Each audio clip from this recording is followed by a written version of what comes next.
Suivez l'émission Le Peuple Mystérieux. Un peuple qui n'a jamais parlé de son histoire depuis le commencement.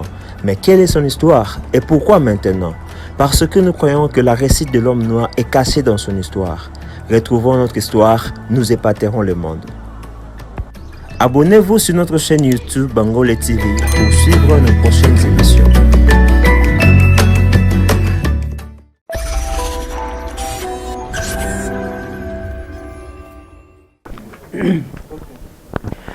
Mbote bandeko balandia magazine un peu plus mystérieux.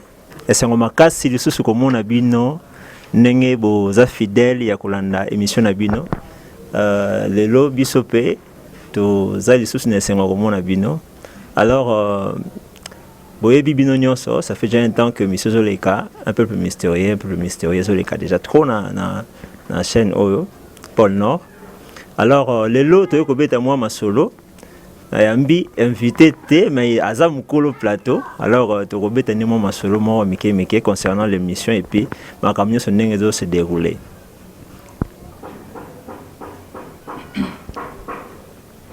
Bonjour Larry. Esengo makasi ya koyamba yo na plateau na yo o mesana nango déjà. Alors lelo to kobeta mo masolo na yo parce que ça fait déjà un temps que émission un peuple mystérieux sur la télévision et ça n'a pas de misusu ba na yango ne bandeli pas de misusu ba ye ko bandongo na katikati misusu pe na suka. Alors on a émission to monaki olobeli bande ko lobela mingi histoire ya Bangoli, histoire ya Bangolais et puis il y a eu beaucoup de témoignages ba pesi ba témoignages par rapport à tribu wana. Alors ce qui ko expliquer biso un peu rapidement par rapport à ndenge mambo bande ko lekela. Idée zalaki nini et comment ça a commencé pour que au faciliter tâche na batu oyo bana bangoli nyonso bazana bandaku ba yeba au moins bangoli za nini et ainsi de suite. Bon, merci beaucoup Larry. C'est vrai qu'il y a eu un moment batu bazayebe ka circuit au mona émission zo likaka na TV ba vraiment mikolo ba oleka ba pesa ba témoignage. Bon, il y a une idée, ndenge to bandela qui ont to busa qui un peu batu. Bon, moi émission un peu plus mystérieuse, les émissions mo boye au but na ngeza ko promouvoir ba culture na biso. Pour na nini parce que to comme un moment mo boye au moi personnellement mambo belé to ndoye ba bisuti. Otala mukolo lo nga boye mais so tuninga ba origine nga na ebi ngote. Moni na ebi ngote pourquoi parce que batangisa ngo pe na classité. Alors autour na na beto li sola ba ko na biso na betaka o aboti mama biso o aboti mama biso to ebi ngote. Et puis finalement, culture absolue qui est découverte. Culture c'est mingi à auto, commune la culture c'est importée ou telle banane de côté. Alors je me dis, s'il y a des fois tous les méga côté, pour avancer, c'est beaucoup plus parce que origine absolue tous les bangote d'où. On doit d'abord commencer par yako, yakoye batoza banani parce que le fait yakoye ba otoza te, yango yo sala keto comme bisika tozo lingato komate. Nde idée na yaki koya. Il faut to banda pour l'équipe émission auto mais un peu pour le ba origine na biso. Pourquoi? Parce que l'homme noir d'abord na histoire na biso zaka kate o ba betela biso. Moni histoire ya l'homme noir ça d'abord histoire il y a un peuple avec un dieu. Ceci l'histoire il y a ba roi na ba royaume. Ils sont ces banda qui l'esclavagisme était. Alors on a une histoire. D'où on doit maintenant rencontrer cette histoire. Yango sengi to banda ko betela sur le bon. To bandaki na bangole ka ndenge lobi premièrement parce que ezaki tribu o na yebaki moi histoire na ngomwa mingi et puis na salaki na bato bazalaki disposé à ko expliquer ya ko beta vraiment histoire wana ya origine ya bangoli yango sengaki to banda ko lekisa ngo bon ne bande to zaki na moi ba difficulté mike yango to ande vraiment ko lingate ko s'afficher ton autre kaka lokolo ezaki ba témoignage do ezaki témoignage ba bande ko beta de ton autre ka bango ba pesa ba témoignage pour te dire que non il y aura un moment où tu refais la demande de expliquer ba tout ba témoigner les aliki nini histoire les aliki nini et puis si tu mega penda ko fungola bongo idée wana clair mon deux alende bon en tout cas idée ça que c'est beaucoup plus que promouvoir ba culture na biso culture kaka ya bango l'été mais ya bekolo nyonso ya batu mwindu dans le sens wana.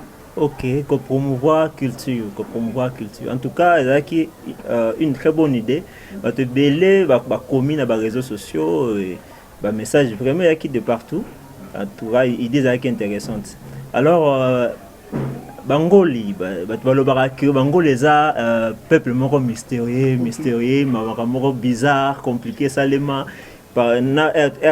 témoignage, on a écouté plutôt témoignage à Batou, par Bandé Koubeta Masolo, Missou Wana, compliqué un peu Batou. Alors, en quoi Bangoli, Tribuana Bangolé, est mystérieux? Alors, merci beaucoup, Larry. D'abord, on doit comprendre une chose. L'homme noir n'a pas eu le temps d'écrire son histoire. Donc, vous comprenez un peu. Alors, cependant que Tozalagi na histoire na biso, histoire ezali. Moni ba histoire ezali ba wi banda robeto pe bo okamu. Na blom su so okamu o mona otala ngotam su na film mo ebate kezalagi ya bakoko nopi. Moni. Alors, koloba ke bangole baza peuple mystérieux, c'est d'abord par rapport ya ba événement o eleka na ba vie na bona parcours na bango. D'abord, au moni, tu as combien de. Tu as plus de 450 ou les habitants les gens beaucoup. Mais surtout, nous, tout le monde, les anani, batebele, baye bangote. À ceux qui n'ont pas eu bangote. C'est pendant que bangole bazala kana bandakala. Baye bangote. Il y a liboso no yangwala. Et puis, deuxièmement, bango moko bangole, et ça difficile pour toi, mongole, autour de mongole, indimiga, mongole. À moins que babette le solo. Donc, si babette le solo, t'es à ondimate. À moins que oye bamutumoka yebi sabo kazaye mongole. Il paraît que vous confondez avant, on a baluba. Voilà, il y a toujours des choses comme ça. Or, tout autour, il y a bangole, on a soit dit au histoire na bango, vous allez comprendre que c'est d'abord l'histoire d'un peuple avec un Dieu. C'est l'histoire des prophètes. Oh ba résumé makambo belé oh tozo vivre lelo comprends so boké na mboka bangola ezama monsieur salima na mboka bangola na to développer au kam on voit ba miracle monsieur salima au kam et puis d'abord bangola wana ndenge bayaka ti ko ya kofanda na awawa. Premièrement, c'est d'abord la promesse de Dieu. Les anzam mene mutalongola bango ne témoignage papa pesaki n'Égypte sika bazalaki ne comme bango na République démocratique du Congo. Alors batambola ki na promesse anzambe, ce qui fait que à chaque génération bazalaki na prophète o ane ko lakisa bango nzela. Vous comprenez maintenant? Donc génération sando les bazalaki na ba prophète na bango. Alors déjà na moi muke wana on comprend que bazal déjà mystérieux. D'abord, baye na Congo te comme par hasard, c'est-à-dire nzambe ne mutalongo bango même bango. Et puis na chaque génération na bango bazalaki na ba prophète na bango. O bande ko lakisa bango ndenge nini ya ko vivre. Moni. Or mi bablom sous to peut-être atteint ko déterminer plus tard, mais pour comprendre que baza peuple monde d'abord très spirituel. O ba bombi makambo belé peut-être ya mboka o mais to koyeba ngo malemba na kati mission to yeba mission na bango ezani. Moni. De to luka koyeba bango. Ok, vraiment, il y a eu beaucoup de choses, mais belé au balobela qui sur YouTube il y a bango lewana. Je crois que bah émission nyonso les cas qui déjà en télévision sur l'origine et puis l'histoire il y a bangoli et ça na chaîne sur YouTube Bangole TV. Si vous mettez Bangole TV na YouTube au moment bah émission nyonso partie anti na suka pour comprendre tribu wana mobimba et puis bah témoignage tu vas faire ça qui au réaliser que on a quand même une idée sur le tribu en question. Alors na ba réseaux sociaux et puis bon na ba appel ba bana ko benga mingi pona ko tuna il y a même de débat pona ko koluka ko yeba bangole ou bangoli bana bangole nyoso bazana ndaku batelemi batelimba yoka explication o peut-être ko rataki ba développer ki un moment muke za pe na chaîne YouTube o ko soko ke kuna ko mona nini wana ko comprendre bangoli ou bangole. Déjà na ba témoignage ya ba papa o tolandaka historien wana papa Jean comme on ekiminga muke mais botala kaka Jean Eléa za historien na meka ko expliquer ngo ngamo pe na présenter émission wana na meka pe ko expliquer ngo bo l'autre zo limbola ka pour te faire comprendre bato. D'abord il y a un problème où il faut to ebaka mundele tango ya na mboka na biso fait mundele tango en Afrique à lava cerveau ya mutu mwindo. Ate la sainte que le loso esi mutu mundu o eza a moni keza a mais so mundele ya lobi eza b on dit ma keza b. Donc pour na ye o nyonso mundele eza bien ya batu mundu eza mabe. Donc pour na ye pourquoi na lo babongo. Alors mundele tango ye a effacé d'abord histoire na biso. Nde a ko tient histoire na ye ya lokuta wa ye la biso boto développons peut-être plus tard. Ce qui fait que balava cerveau ya mutu mundu. Yango moni to tika mundele abe komela biso histoire yango moni ti lelo tozo vivre kaka boy. Problème ya bangole na bangoli. C'est vrai, ça crée des débats aujourd'hui. Biso peut-être tous abana mais papa bazalaka tous les qui s'appelle bato balika biso na ba HD mais qu'un peu expliquer. On doit d'abord comprendre une chose. Comme on en Afrique, ba kombo to pesa bato. Na sima kombo ne zalaka na histoire mobu. Ezalaka na explication mobu. Ezanga kokuta kombo mobu ya pesi mutu. En Afrique bonaba minoro na biso ezanga tina ezalaka te ezalaka n'importance mobu. Ndeti chez biso so ke okuta ba kombo msunu wala atakia.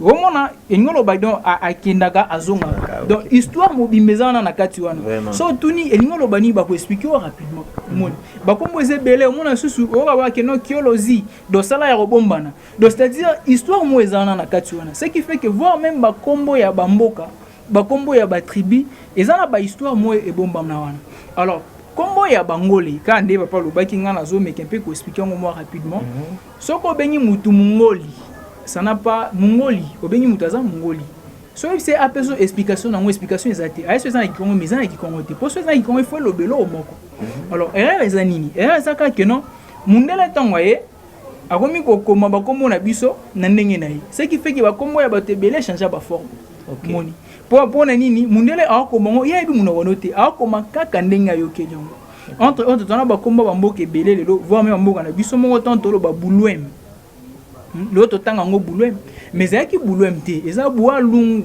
donc mabele ya makila vous comprenez il y a une histoire qui est cachée là-bas na kati mabele wana OK na bamboka msoko abengi oshwe vous comprenez to benga ngo oshwe na mnomboka sengelo bakeno oshwe donc okoti il y a une histoire oye bomba mina sima oshwe wana il faut lukoye bango yana bamboka msusu oyoka lokola babuende en fait buende bino bobe onka buende mais na mnoka mboka na biso eza na signification pe na histoire ebombani wana mabele na ye alors problème ezani bango le temps balongwa ki en fait ne bandai koya et puis ndenge bandai ko vivre en fait comme wana bango le eza bango bat baiki na ngote biso to bato za bangui moni batu ne bando benga biso bangol batu ya makasi so tuni mongole nyonso ayeso ke non bangole baza ba peuple guerrier wana mongole nyonso ye bien guerrier on a posé le bango en français il est content mais c'est achango na kikongo ça pose un problème so bi que non bangol pisa na kikongo batu angolo bako angolo batu ya makasi tu comprends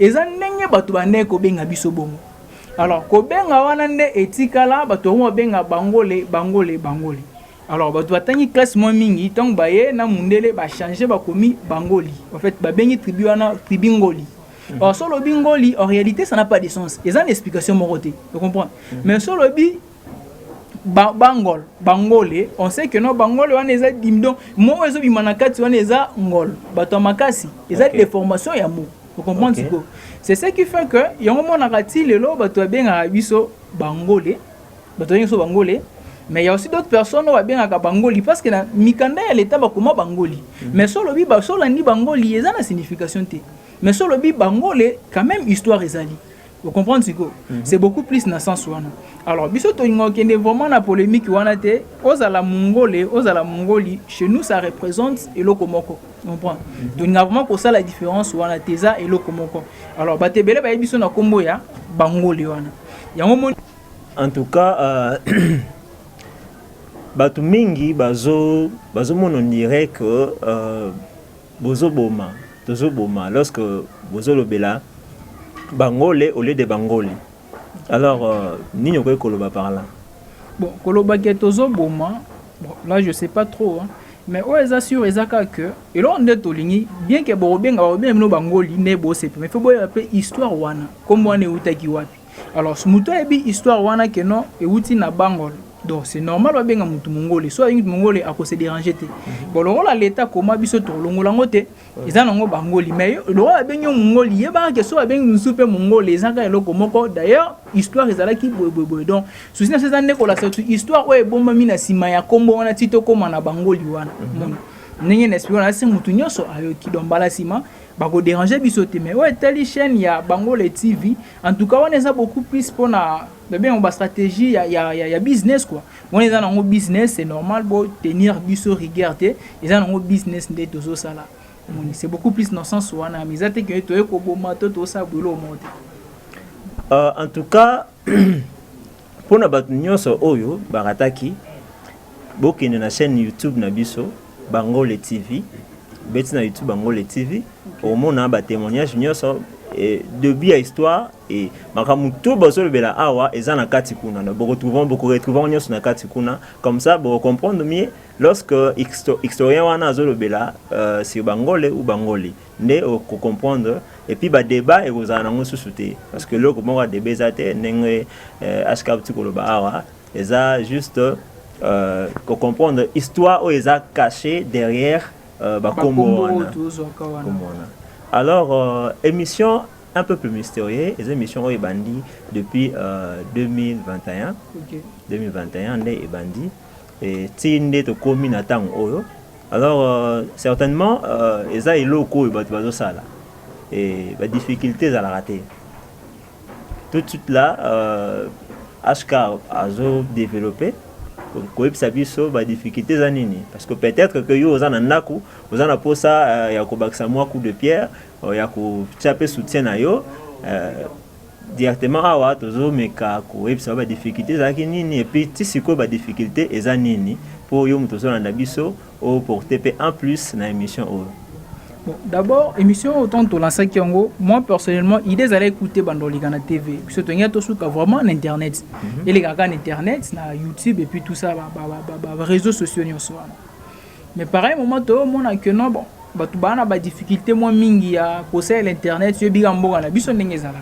C'est ce qui a fait que notre binoto mikakura mino quand même na TV to pe ça peut mon aza kuna na se ou aza na téléphone te ay ba quand même histoire ya mboka ne poza histoire za ba origine ba tunde to zo bete za histoire na yo ya nga ya ye. Tu comprends?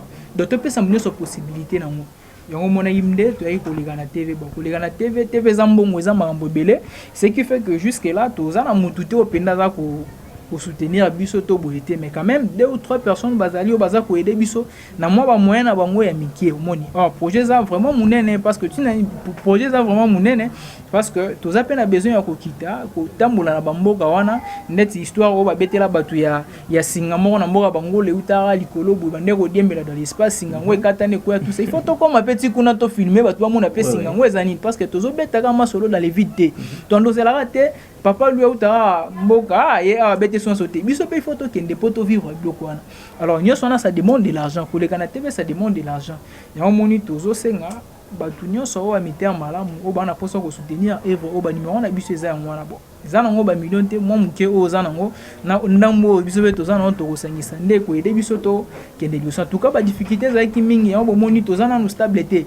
moni to za na stabilité to zo les cas vraiment tendenge sengela ki to les cas derrière il y a un moment to kataki émission ndo les cas tout ça ils a problème mbongo ba blo mo mike wana yango wana so sepeli une émission o so za na posa oyeba histoire ya mboka na yo po un jour po betela bana na yo parce que pour moi yango wana to za ngande ba histoire ya bati le betela bana biso fanda to betela mo no histoire ya Macron ça n'a rien à voir na nina ils allons rendre bando tank sa biso na classe ba tank sa bino France et pourtant yo za na Congo comprend alors yango émission za ki na po mutunyo so alika za kaka bango le teme mutunyo so oyebi histoire ya mboka na ye to pesi yo plateau ya ga betela batu na bino ba so pe histoire ya robetela ga bana ya bana na bango c'est beaucoup plus dans ce sens wana alors aux ana matériel difficulté ba ils ont vraiment belé côté matériel côté mbongo blomo ndenge wana alors yo pe muto fa na ndako za tan elo mo c'est la raté contacter biso ko aider biso bien sûr émission o etikali batu nyoso bazola ndango ndenge yo lingaka wana c'est vrai ozo sepela tango yo ta émission o sepeli sa biso pe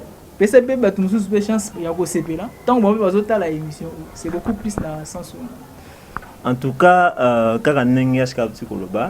nous avons vraiment besoin de soutien et Nabino et que ça la que et le qui n'est pas musique. Surtout ming na bana bangoli, ming na bana bangoli aux émissions Nabino. Alors yo zananda ku au monique na moi 100 francs na yo na moi 1000 francs na yo ko porter soutien na émission yo. Ba numéro ezawana ba M-Pesa et tellement ezawana. Tindaraka et Kokoma et puis au Bingbiso. Pour l'instant qui peut dernièrement avoir des polos, toujours dans le cadre de soutenir l'émission, et des polos Bango les TV. Polo Bozo Monawana, Bango les TV. Les akaka kana $8 seulement. Donc au somba polo na $8 pour soutenir l'émission. Alors appelez-nous pour Bengabiso vraiment, stock et c'est belé, Bengabiso pour récupérer ma polo na bino. En tout cas, vraiment il y a des gens qui nous soutiennent, il y a des gens qui nous nous continuer quand même, mais pour en tout cas, Nzamba Pambola Bango va continuer toujours à soutenir Bisso. Alors, émission Bango le TV, mission est en fait, mission est c'est vrai ça n'a jamais logo ka boy pamba et lo onyo se zalaka na mission na ngona bit na ngomo boy Betelo histoire bango le tobengi bango baza ba peuple mystérieux. Ça veut dire il y a une histoire et puis il y a une mission derrière ces peuples. Moni, ba bloko na sima ya peuple wana. Alors, la première des choses ezaka d'abord il y a osangisa bango le parce que na kati bango le mo ba division ezebele. Cependant qu'il y a beaucoup de choses on nzamba loba pona ekolo oyo. Mais aussi longtemps que vous êtes divisé, vous êtes là malumate. Moni to tikali sima makasi doso kina bambonga na biso mususu abanchimi. Au moins attaque téléphone y a pas mba pona obenga c'est tout un problème il faut muta mataliko nzete et pourtant voilà et pourtant tous en plein 21e siècle. Moment na bambonga na biso mususu courant kutu to betali sauter pour courir à la rater. Bambonga kutu na limité. Tu comprends? Obenga na téléphone bambonga na biso supo benga mutu so fois na ba ville la ba mangai wa bosola ne très bien. Mais so ko na bambonga kati so akena na téléphone kuna bo tikala jamais ko sola nai. Alors ele to bunda to bongisa mboka na biso mais tozala wana na ba conflit moko boye. O eza ko aider biso te. Aussi longtemps que to demira na kati ba conflit wana o pe tozo zela o nzamba lo ba pona so to kozwango te parce que nzambe jamais ko ya ko kitsa gloire na ye esika bato baza mitema ya bien te esika bato baza ya ko kabwana. Moni Yangwana d'abord, la première des choses, c'est que sengisa bangolé. Ba papa, ba maman, bana, bandeko baya, baleki. Il faut botter les mains parce que ma solo va bête la rabino nandaku à tout moment prophète ça le baraboye. Bango les aboyeza, boyeza, to détend peut-être sima. Mamwana poto kisama, il faut bolingo d'abord et kota entre biso. Il faut doter les malheureux la mutu moko to kende ko bongisa mboka na biso. Moni. Aussi longtemps que tozaka na ba différence moko boye parce que chez nous là-bas il y a aussi des religions. Moni. So to na ba combat ya ba religion na to c'est le moti. Tu comprends? To c'est le moti za ko distraire biso makasi et pourtant to tigalara na sima. Moni to tigalara na sima to na bazamba na biso kuna to ko kesa mama minene kuna menzela ko lekezate. On prend là où les athées, tous en a battu au téléma. Les athées qui battu bazali, mais sauf que déjà ceux qui bolingou athées, moi ceux bolingou athées et aux appels à ma casse sur ça et l'au moins on prend. Donc c'est beaucoup plus soana. Alors monsieur a bango les ali pour nous embalongo la bango ya na bango ah et c'est bon on a occupé c'est mboka oh bon. D'abord wana est sa mission. Parce que c'est là où nous va comprendre raté. D'abord lorsqu'on parle des mots prophètes parce que dans ces cas je mot boye tant to publiera vidéo de témoignage du prophète à la vers. Na mona mutu mo komeli ngai singai repentez-vous croyez en Jésus-Christ et tout ça. Ngamo na seka qui au fait. Pour mes anini zaka ndena lobaki mundele a formata biso, a lava cerveau na biso, moni, a lava vraiment cerveau na biso. Ce qui fait qu'aujourd'hui lorsqu'on parle des prophètes chez les noirs, ce sont des sorciers. On comprend. So bête histoire ya prophète Simon mutu mundu ba mono ndoki mais batu baza quand même erreur ya bête histoire ya ba prophète Branham, ba prophète tout ça wana ba Nzambe. On comprend. Or, c'est une erreur. Pourquoi? Parce que dans chaque tribu, dans chaque groupement, il y a toujours eu des prophètes. Prophètes, ils ont prédire à venir. Ils ont entre Nzambe na batu. Donc, il y a dans la katikati. Alors, chez nous aussi, batu na bazalaki. Moni, Nzamba pesa yusu ba prophète bon. Communément, biso to benga wa bangunza parce que prophète ils en français. On comprend. Tozo ki pe batu na bazalaki na kasa tribu so batambusa ki biso. Alors, wana za batu Nzamba pesa biso.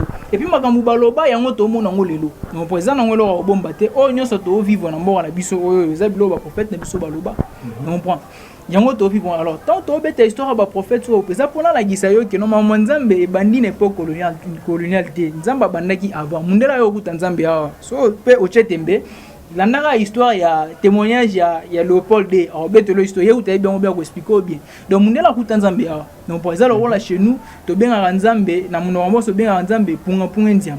De ngolo banini les dieux de la restauration. Vous comprenez? Ce que son azan mongole nabi punga ndiam bato mona ke no ah azan doki. Mais son nabi Jovan ici bato ba ki ah azan mutanzambe. Oh Jovan ici tout ça ça ouais ça ba kombo ya minorambo ndenge nzamba ndeko se révéler. Tu assista kutu na katio tu assista kutu na activité de gars na Fikine. Ya bana ya mbuji. Na ebane avant activité banda sali prière ba yemi ba komisi Nzambe donc ba komisa Jésus-Christ. Moni. Donc c'est ça le plus grand problème en fait. Vraiment mutu mundu ndeze ya mwana. Nzambe abandaki ko se révéler na peuple par rapport à circonstances moroboy. Ce qui fait que nous soit benye Jova, enfin soit benye Jovan ici. Mais biso chez nous les bango les to benye punge ndiam. Donc Nzambe oyo a restauraka. Alors ce que Nzambe oyo a restauraka c'est que aye ko yende mutu ko restaurer biso. Parce que le problème aussi avec Dieu c'est quoi? Ils ont le rôle à Jésus Christ. Le benga sauveur avant que l'humanité sali. Tu comprends? Mais ça qui n'a sauvé te lo moroté. Ils appellent mon père na biso to benga Nzambe à restauration c'est pendant que tous en débattant. On prend mais Nzambe tant voyez si ceux qui nous Nzambe oyo a restauraka o ya bongisaka donc pour ndiam donc c'est-à-dire ils en a bongisa mo reza liboso oh il faut tout mon tu comprends donc chez nous c'est ça c'est beaucoup plus mission mo reza le bato ba mona te il y a la restauration mo rezoya mais restauration mo reza la ya bango le te za ya mo peut-être za histoire nde ya mutu mundu ndezo changer ou peut-être bato bazoye bango te mais tout ça pourquoi parce que to za attaché na blo mo bo mundela e abete yo li solo je m'excuse o diembeliga nango donc oh ya bino oboki mais non eza prophètes o auti libanda tem to beto histoire moka no eza mutu o aza pembe no parce que yenda ba circonstance ya moka no c'est comme ça qu'on a eu des Simon Kimbangu na kati mboko boyebi na mo moko boye bato ande ko bude Simon Kimbangu mais lolo tozo ka moitié na l'église derrière ko mo beto histoire na et pourquoi moni je sais que c'est pas facile ya oya ko bimisa vérité mo bosika le côté fanda et belé eza na mo passé mais ouais c'est important ça que non ces gens-là bazana na mission mo boye parce que nzambe tonga se révéler qui pas na bango ami misa il rola nzambe wa restauration bon benye pour ndiam donc ils en a puissance mo ya restauration mo nzambe a ko restaurer peuple na yi comprend to ko déter ngo malembe ceux qui toza ko évoluer boye ba mission ezani ni peuple to comme na mission na il faut to ça là ni OK photo ça la nini donc et Nicoloba que vraiment on a besoin ya binunyo so bana bangoli parce que eloko eza tellement munene que biso moko to kokoko sala ngote c'est ça parce que problème eza nini na kati mo loba tena ni lari omoni nzambe tant to beta histoire ya bana Israël moni baba miko sûrement ba bekolo ezaki belé mais nzamba ponera bana Israël pour aya komi bimisa mokili mobimo de la même manière so penza mbalinga a sauver Congo to a sauver mboka na biso a koleka ka ekolo moko boye po ami bimisa pe atambo mais ce que soki ekolo ngo bino o nzamba linga tambo na bino boza prêter monte que boza ko ratisser ba mission ya nzambi moni c'est beaucoup plus dans ce sens wana alors yango faut bino mo boza la prêt yango moni biso toye po to aider bato wana basangana non bolingwe kota na kati na biso comme ça to koye ba makanisa nzambe za nini po na biso ndenge nini to kotambola pourquoi parce que ngola ko tambola wala mutinyo sote moni po bako kona so batambola ina nzambe il y a des choses on nzambe ebisaki bango c'est beaucoup plus dans ce sens wana OK merci beaucoup nous courons derrière les temps les télévision temps TV za la temps alors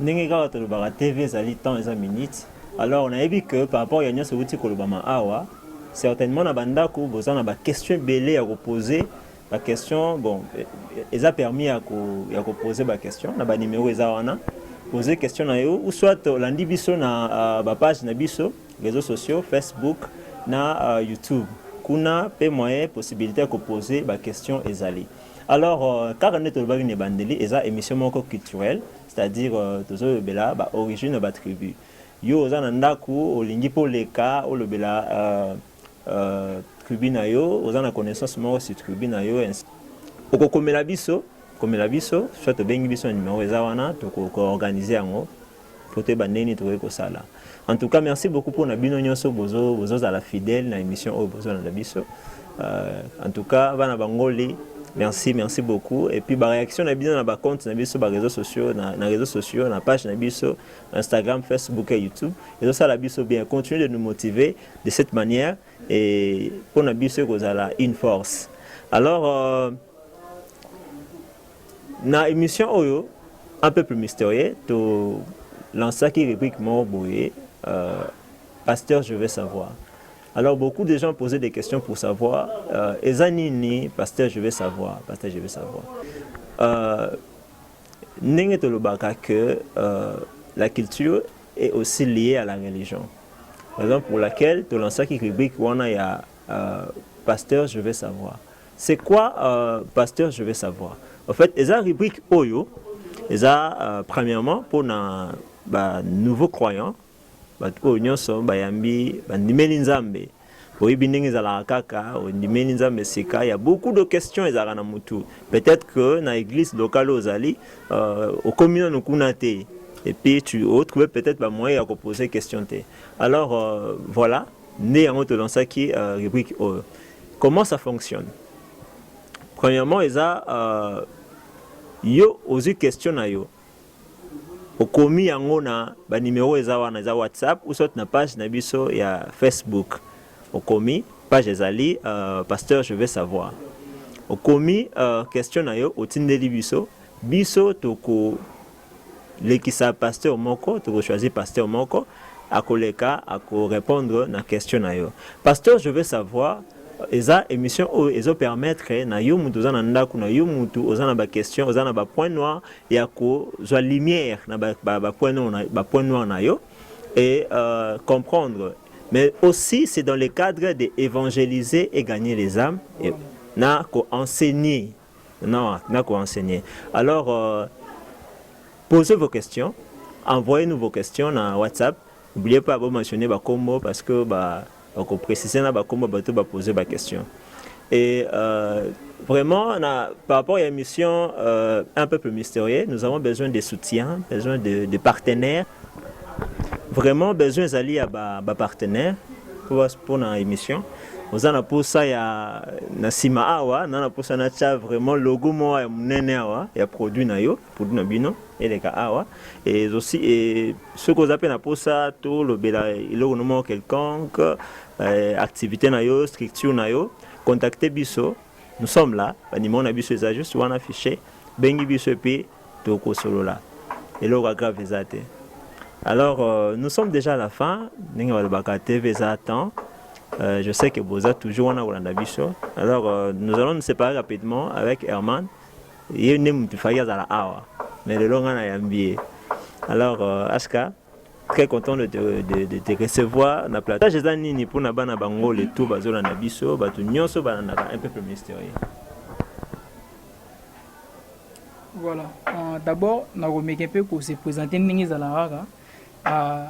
Dineme Herman Kandolo mine du monde oui le rôle bana bango le nyonso en fait qui ngoli na psele ya tellement makasi on to ngala teto beta ngo boy pour na mato et ça la vraiment passé en fait merci beaucoup pour na bato aux 8 ans à Rolanda émission na o boza ko pesa biso force ya ko ke de liboso en fait objectif ezaka que non o bo comprendre wana c'est beaucoup plus que promouvoir ba valeur na biso. Alors toi na posa na bino o meka pe ko aider émission o ekende liboso ko tika la simate oza ko hésiter pamba mais makamunyo so etenga o sengela ke salima mais sauf que yo ndoza ko hésiter moi mingi moni biso to ko ti makambo o to yipete pourquoi to komi mais histoire ezebele makambo ezebele na simo peut-être o ebité. Alors yo sembola ka loboko comme ça sika biso to zali e ko aider biso to kende liboso. Alors ba prière na bino ba don na bino bino na bino nyoso ne ko sala biso moi bien fort ma solo ezebele to ko betango bon peut-être na kata masolo ndeto andeko solezana mutu mususu vérité musu ebimi o ebagite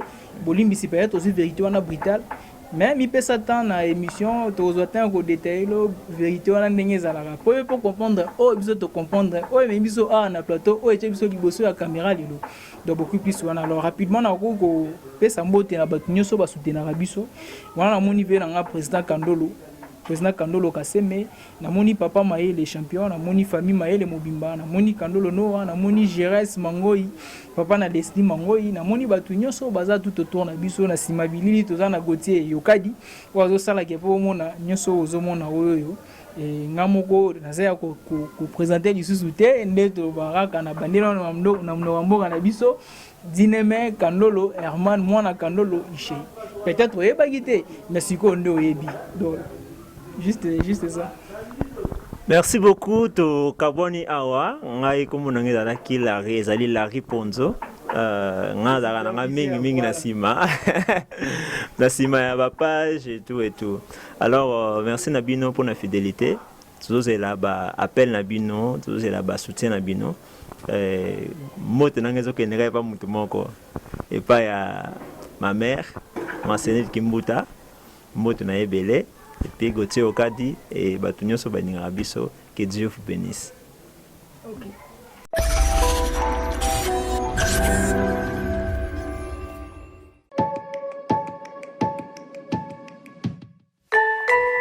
Suivez l'émission Le Peuple Mystérieux. Un peuple qui n'a jamais parlé de son histoire depuis le commencement. Mais quelle est son histoire et pourquoi maintenant? Parce que nous croyons que la récite de l'homme noir est cachée dans son histoire. Retrouvons notre histoire, nous épaterons le monde. Abonnez-vous sur notre chaîne YouTube Bangolé TV pour suivre nos prochaines émissions.